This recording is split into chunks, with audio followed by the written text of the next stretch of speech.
Good evening, guys and ladies and gentlemen. I've been a journalist for almost 22 years now, and 2 weeks ago, when your school's principal invited me for this event, I was very excited. She told me that the school is celebrating a whopping 25 years of its existence. Trust you me, there can't be a better moment than this to celebrate with so much of extravaganza when you know that it's a silver jubilee. It still gives me hiccups when I recall my school years. I couldn't even spend 25 minutes at the school. Shocking. I used to dread maths, I used to dread science, despite the fact that I ended up topping the school every year because ambitions are ambitions. But at the back of my head,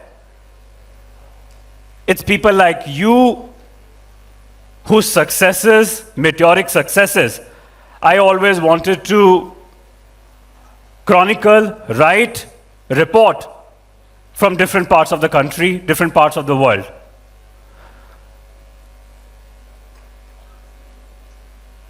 I'm still carrying proudly my hoodie, which says London School of Economics, where I am enrolled. I want to tell each one of the bright students who have been in touch with me over the past 1 week or so, or also the people who will go on to become the bright alumni, illustrious alumni of this prestigious institution,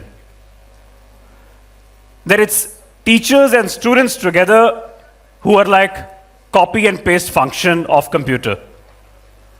They're slightly annoying, but they are inseparable, teachers and students. You know, your love for the school must be stronger than the Wi-Fi signals at your home. Love for your education institutions.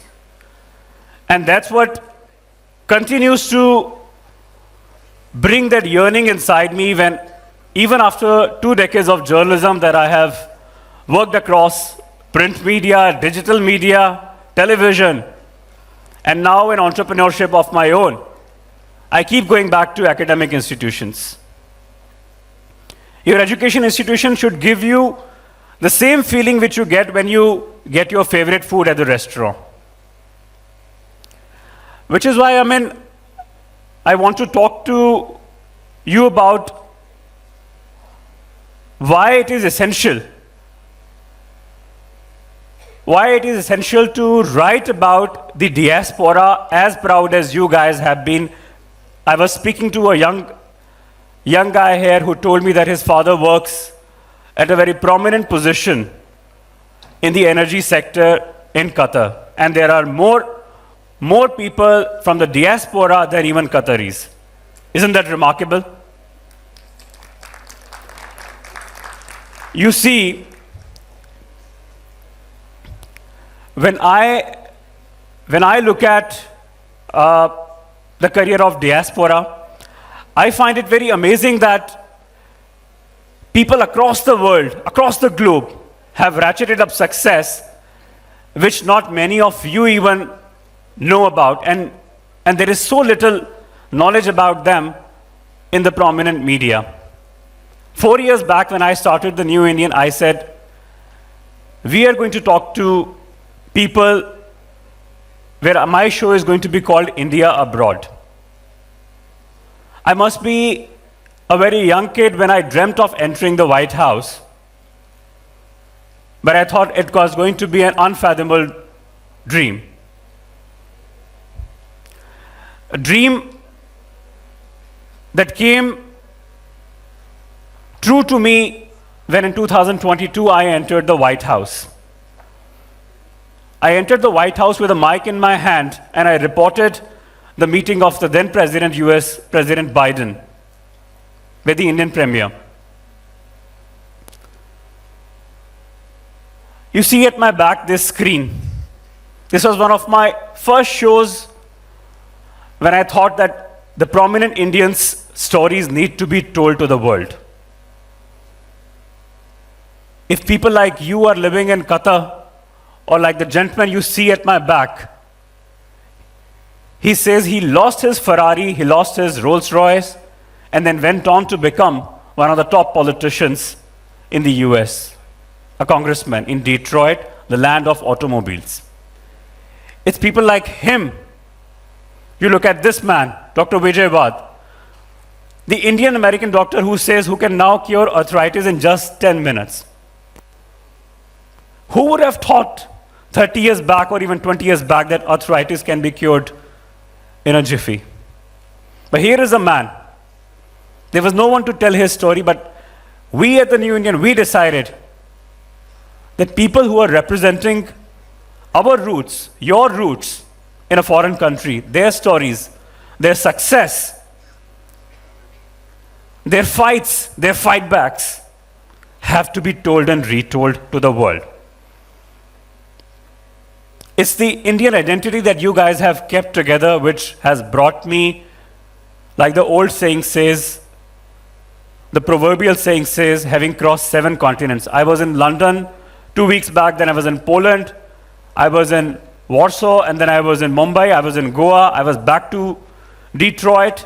But I came here because I thought that when your school's principal was so determined for me to talk to you guys, talk to each one of you who has come here with a dream in the Middle East.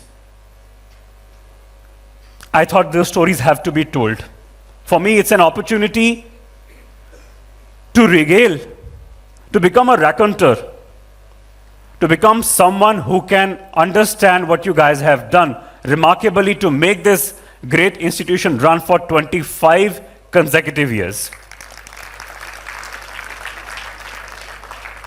It's such determination, it's such grit and steely resolve that inspires journalists like us to come. You see this gentleman? He came to the US as a waiter. Today he's one of the biggest port commissioner in Texas. A man from Rajasthan went on to have and own 5 restaurants, India's first Michelin star chef.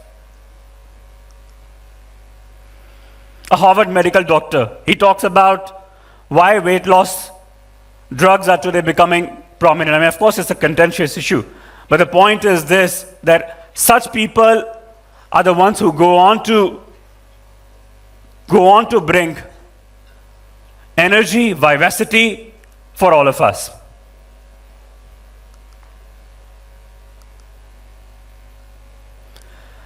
The whole point is, how long can we be bullied?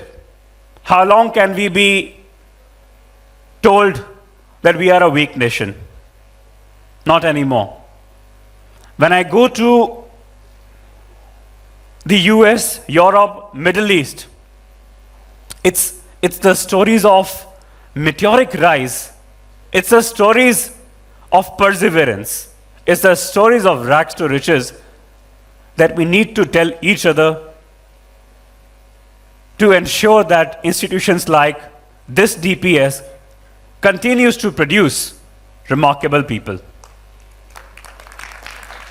पहले fight हुई, फिर fight back. Listen to what this man says. फिर दोबारा आप ऊपर पहुंचे. I had a Rolls Royce Phantom, I had a Ferrari. 2 दिन पहले, when bank was going to take my house, मैं 10 hours driving करके मिशिगन में आए, नया कंपनी चालू की. वो कंपनी 6 साल में बहुत बढ़ गई. उसका वैल्यू था $35 million.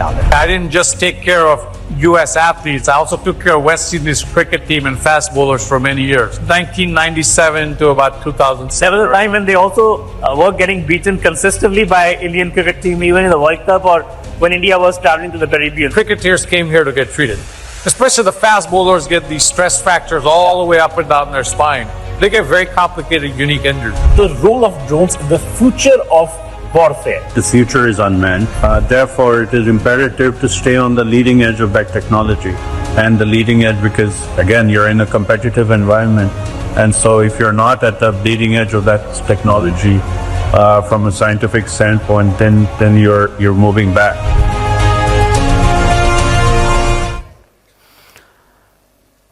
You see, when you listen to these inspirational people, they inspire us journalists, they inspire each one of you. It's their amazing dreams which perpetuate the burning desire inside each one of us to grow. Grow with humility, but yet with an appetite to dream big. And that's where I feel when I came to Qatar this morning.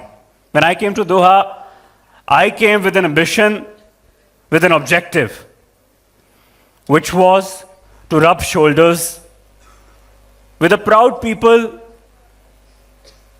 coming with the backdrop of 25 years of career here in this DPS school.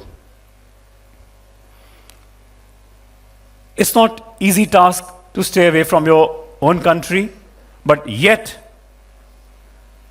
remain very steadfast and remain unwavering in supporting the values of your own country.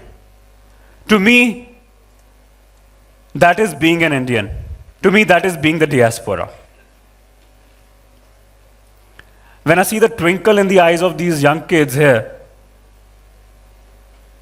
it brings a beaming smile on my face because I know that someday they'll be among these people. And I'll be here to record their interviews. I'll be here to do podcasts with them. I'll be here to report on their feisty tales.